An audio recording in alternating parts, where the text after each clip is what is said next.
All right, it should be on there. Yeah, I have a pop-up that says meeting is now streaming live on YouTube. Okay, good. All right, we're there. I have not seen John Mihawk. Is he in transit? Or is he Could be. up north already? He could be up north. I would say that he said he was leaving on the 4th. So I don't know if he's in transit or just getting settled in up there.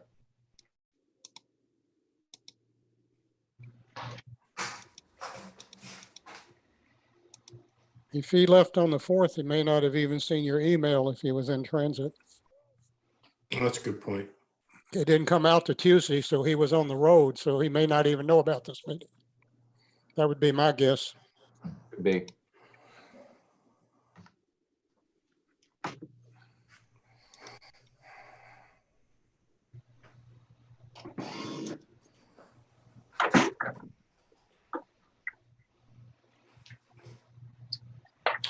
So do you want to go ahead and get started? And if he finds out about it, he can pop in whenever he's available?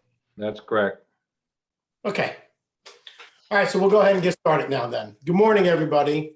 It's good to see you all. This is the way we see each other now. What we're doing today is taking our strategic planning process one step further down the road. And today our focus is on what are some of the implementable action steps that we can take that will allow us to accomplish the strategic goal. And so our focus today is to look at a couple of the key strategic issues. I think we'll just start with landscaping since that was the one that was the highest priority among the feedback we received on the survey. And really have a discussion answering those common W questions. What do we want to do? When do we want to do it? Why are we doing this? Who's going to do it? And then what is it going to cost? So we have a template that is part of the strategic plan. And our focus today is really started to filling in the template.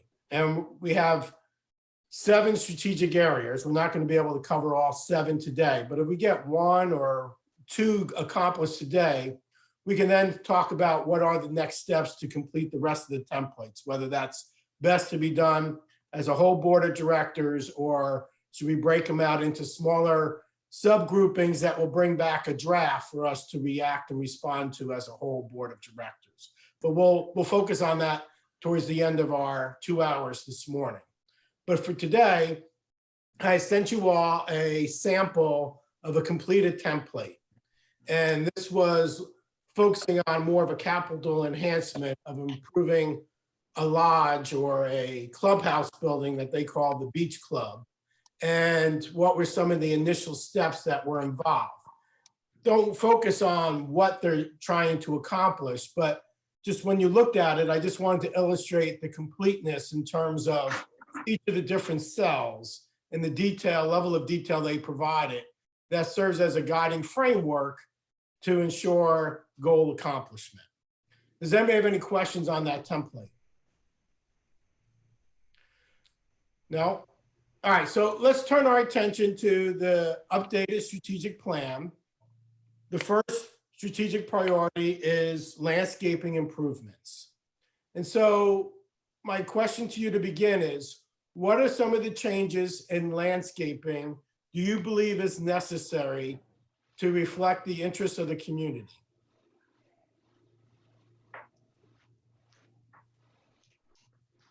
Go ahead, Paul. I think the first thing we should discuss is the fact that we have a couple plans kicking around someplace. I am not the custodian of those plans, but I understand we have an arborist study that was done quite a while ago, maybe 6-7 years ago. That may be on record archived somewhere. I hope it is. And we also should have a landscaping plan that was commissioned and done about the same time. Again, I am not the custodian of those 2 plans, so somewhere I defer to Cezanne and Mark to determine whether or not we have those plans. But I think if and when we resurrect those plans, that would be a good start for us. Good. The- Susan? The arborist study was done, like prior to Chrissy's times. I don't think we have any recent ones. I think And it the was land during use. her time. Wasn't her husband an arborist? Yeah, but it was before Chrissy was the GM here. So that was circa 2010. Okay, so do we have the plan? But it was just a study, so our trees have changed dramatically since then.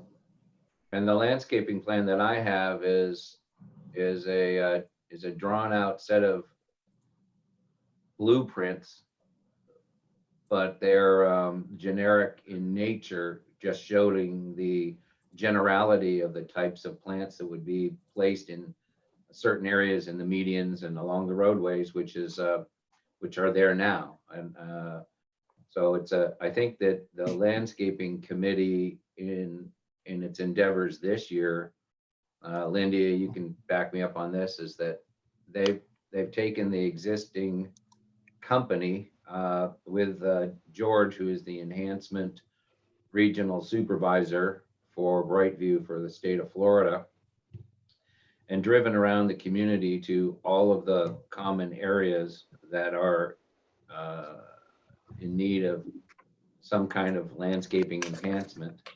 And I think that there's been a long list of the areas that need to be taken care of, that are probably at a prioritized level of, the oldest that needs to be taken care of first, all the way down to these would be nice to have down the road. He's given us a initial list of landscaping enhancements for the clubhouse surrounding areas and some of the common areas, especially where sod needs to be replaced, trees replaced, and enhancement to the existing areas that the landscaping committee has talked about. Linda, you've seen that document, correct? Mm-hmm. Yes.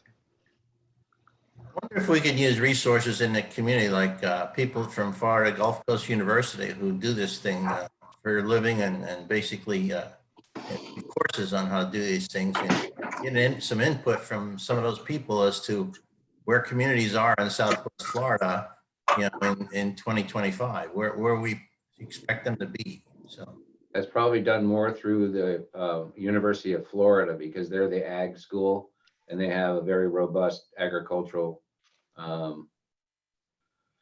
outsourced and a lot of and Jerry, you probably know this too, is that Right.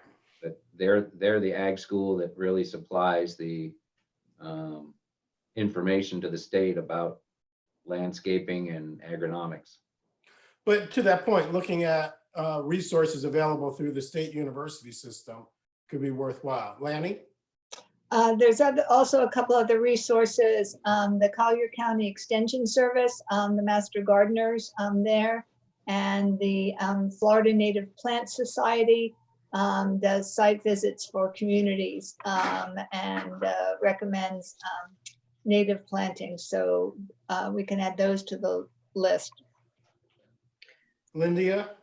Yes, Mark, to go back to the study that was done, didn't we pay quite a bit of money for that? I would have assumed we would have a much more extensive report. For which study? Where the architectural study. A landscaping architect? Mm-hmm.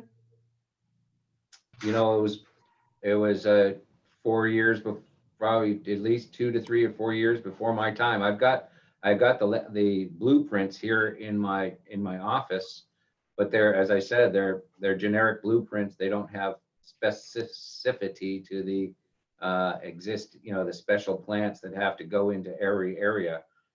It's mostly, this is a trees, these are shrubs. So Can you get those out? I'd like to look at those. sure. And that's all we have? Because I think we paid $25,000 for the study. Is that possible? I can't answer.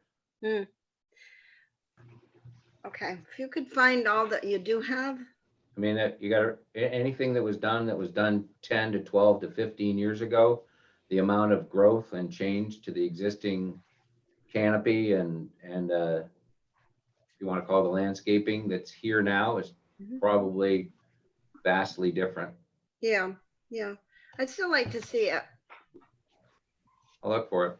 Okay, But Linda, the landscape committee has created a review with George from Brightview and come up with some detailed potential action steps for each of the common areas.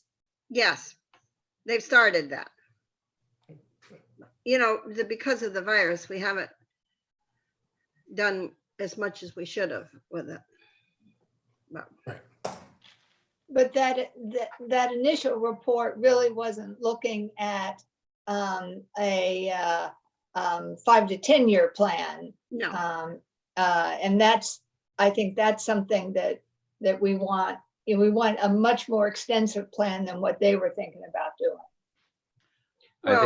I think that the plan has to be more, less specific on types of plants. yes, More, it has to be focused more on a plan of 3 to 5 years of where we want to go from a concept and how that concept is going to be realized over time. right, So, right. And that's what we did talk to, that's what she spoke to George about. okay. So your work with George is focusing on a longer term vision. Yes, and the problems that exist now. Okay, so we have that going on by the landscaping committee currently, and that's a focus on addressing some of the common areas in the near and longer term. We also have information that might be outdated, but is worth exploring. We've talked about some of the other resources that we might want to tap into, whether that's University of Florida Extension Services or the Florida Native Plant Society or the Collier County Extension Services, or also 3 other free alternatives that we can tap into to get some feedback in terms of, based on the quality of the environment, what type of plantings might be best well suited. What other issues besides common areas do you think we should be focusing on for landscaping improvements? I think there has to be some kind of, as Brownie mentioned, I think that there has to be something as far as a broad-based maybe plan that allows the homeowners to know inherently what they can't do, what's best suited for them, you know, for each of their homes. And, you know, everybody can have their own gardens, their own look, their own feel, but there's a lot of people that move down here that come into the community that inherit a home that is maybe doesn't have a lot of brand new landscaping in it. Maybe it's tired, maybe it's older, and they ask what can be done about this. They look to the landscaping company to turn it into a brand new look. And the landscaping committee, the landscaping company usually sits there and says, your plants are 25 years old. You need to replace them because they've lived their life to some degree. I think that the homeowners would benefit from having some form of a plan to be able to draw some resource from, to be able to understand what they can and can't do. I think the condominiums and those areas over there probably should have some general broad-based information about what they should be able to do to for their surrounds and their property as well, because some things would be better suited for those buildings than others. You don't need, for instance, you don't need to have large trees planted right next to the lanais that are going to have to be constantly worried about storms, smashing into the screen. So I think that there's some maybe some parameters that could be developed for, specific areas within the community, including those. Don't you think that if you have the common area study from whatever source we get and put it into the form of a capsulized summary to be distributed to the homeowners, they would get a flavor of what's being done in the entire common area community, and some of that can be used to help them frame what they'd like to do on their own properties, because obviously what we're going to be able to do is say, okay, this is the kind of plant that will flourish in our particular community. And if you choose something like this, it's probably a wise decision. Yeah, I think that's where we use some of those outside sources, whether that's the University of Florida or the Florida Native Plant Association or Collier Extension Services, because if we can put some recommendations and then attach them to outside sources, I think it'll carry some more value. And we can say with confidence that these are the type of recommendations or guidance that is best suited for this environment, especially as you pointed out, Mark, new people moving down from up north don't really understand what the soil quality is, what thrives and what doesn't thrive in Southwest Florida. So coming up with some type of document that serves as a guide to the community residents, whether that's a condo association or a homeowner residence, could be something that would really help to improve the community and address the strategic goal for landscaping improvement. So that's the type of topic that we want to identify. So once we identify that topic, go ahead, Paul. Let me ask a question of Michael Hargrave. Does the ASC have any purview over the lawns Not in really. the single family We don't- home, anywhere for that matter? We really don't have any standards to work with. I mean, sometimes we will talk about grass standards, but, or talk about grass areas that are inadequate with a homeowner, but we really don't have any leverage at all. Is that correct, Suzanne? Yeah, you're correct. They're, other than saying it's unsightly because it's too dead, they don't really have any stance to say your plants need to be replaced or sod needs to be replaced. So it's go ahead, Linda. Well, I was just going to say, I think one of the things that in the community is sometimes when people leave the single family homes, they actually turn off their irrigation. And then they kill their lawn effectively. And it just seems like there should be something we could do about that. I don't know. I couldn't turn off my irrigation if I wanted to. Some can though. Lanny, you had your hand up. Yes, regarding standards, even though we currently don't have standards, the ASC can propose them and the board can approve them. So there's always the possibility of doing more. The ASC in the past discussed doing that, but felt that it was important to improve the common area landscaping first before we crack down on homeowners. And that's never happened yet. So that's definitely a possibility for the future. Right, about there could be some lag. I mean, once the ARC would develop some standards of what the expectations are for lawn quality and maintenance, you know, there'll be a lag before there's enforcement. But the key is establishing what those standards are and sharing it with the community.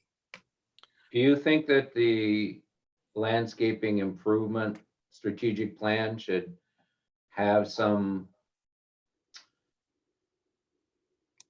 ASC modification guidelines or this is kind of, if you're a homeowner, this is your responsibility, and that we come up with those strategically to make sure that the homeowners adhere to the landscaping standards that are put together?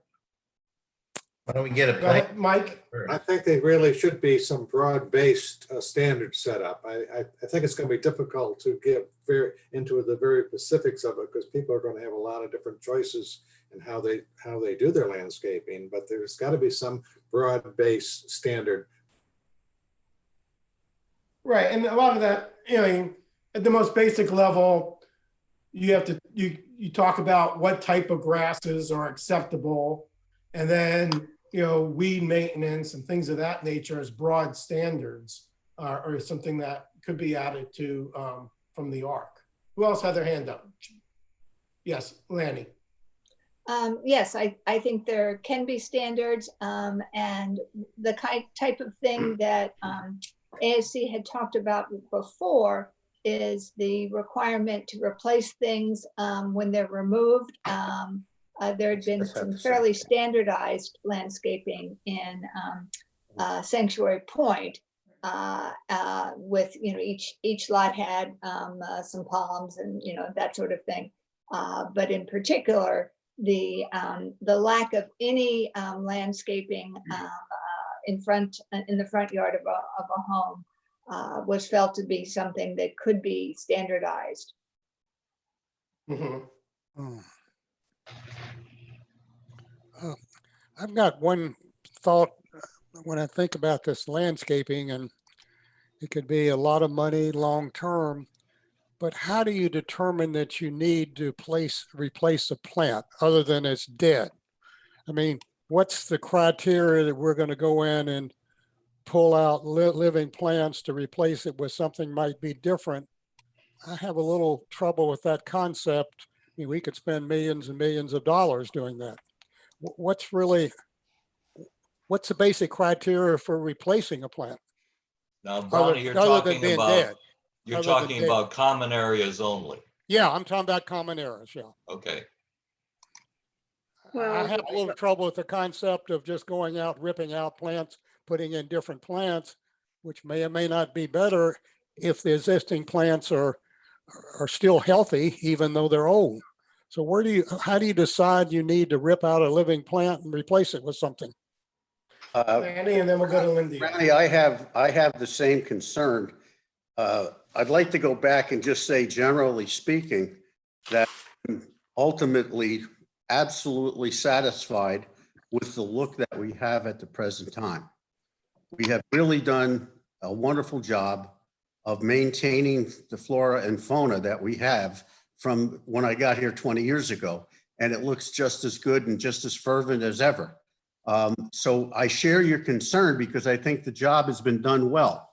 However, when you add information from other sources that are much more expertise than you and I admit that I have no expertise at all, that there comes a time when, if there is, suppose there's plantings that are beginning to multiply areas that they weren't intended to do. Even though they're healthy, they're changing the atmosphere of the area because they're beginning to overwhelm other plants and so forth. So I think that's one of the criteria that you may want to look at. And obviously, the healthiest thing we can do is put plantings that are consistent with the ground that we have, and therefore have the best possibility of being successful for the longest period of time. But I also share your concern, Brownie, about how much cost is going to be included in this over the course of time. Let me remind everyone that rather than jump in, let's raise your hand and then you'll have the floor in order. That way we keep order here. Thank you, Paul. All right, we're going to go to Lanny and then Lindia. Brownie, in response to your question, I think there's a few things to consider. First of all, it will be the recommendations from landscaping experts. The second is, I guess I disagree pretty strongly with Terry that things look as good as they did 20 years ago. We have many plants that have become very woody when there's very little green at the base of plants and only at the top, and there's just no health or fullness at the bottom, is a general indication that a plant has is either outgrown its lifespan or is in an inappropriate space, such it's been pruned too much. I had the opportunity to attend a lecture by a landscape architect specifically designed for HOAs. And one of the things that she pointed out that's a problem in our community is that many times things have been planted that are, the expected growth is much larger than what's desired, so that they require frequent pruning. And frequent pruning then means they're not going to be developing healthily. And we need to put more plants in that will become the size that we want them to be, not a size where they need to be cut back continually. And that's been a frequent mistake in the landscaping that we have here. Thank you, Lanny. Linda? Basically, I was going to say the same thing about the woody part. A lot of the shrubs, a lot of the hedges have become woody. And when they get to that certain point, they're really not pretty, and they're also not doing the job. So they should be replaced at that point. But usually the landscapers are our best help to tell us when that needs to be done. Okay, Chap. This is to Lanny and Linda. I just want to talk for a second about these woody plants, or whatever you want to call them. How is it that they were installed or planted in the first place? Who made those decisions on those particular plants? Does anyone know? The developer. Well, yes, and the individual homeowner, of course, in their own places have added them, but they're beautiful, and they're beautiful, but they just have a shelf life. And we're at it with some of them. The hibiscus bushes are beautiful until all of a sudden they're not. And you've got 2 inches of flowers on the top and all wood underneath. Yeah. Okay, so, yeah, go ahead, Jack.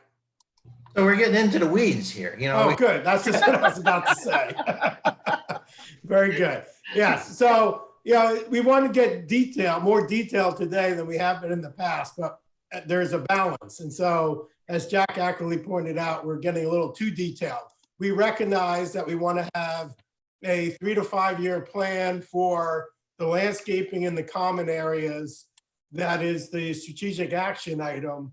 What that plan will contain, we want experts to provide recommendations. Then the board will have that opportunity down the road to approve or not those recommendations. Lanny and then Linda. It's my understanding that we want a plan that's longer than 3 to 5 years. In terms of this strategic plan, we would only be implementing the first 3 to 5 years. But I think landscaping is an area that, because of the expense, we are looking at a longer term, and that when we ask for advice, that I recommend that we look more like at a 3 to 10 year plan, so that we don't have to pay for more advice in 5 years. Yeah, and again, that will be up to some expert to tell us what type of time frame is even suitable for something like that. But that's a good point. Linda. Well, and just minor details, really. They're not minor, but one of the goals that the landscaping has is to put more color into the community in the common areas. So those can be done fairly readily. And that's basically based on going to the new communities where where we have a sterling oaks in every tree or every home, every yard. Well, a lot of the new communities have the same flowering tree in every yard. And we never did that.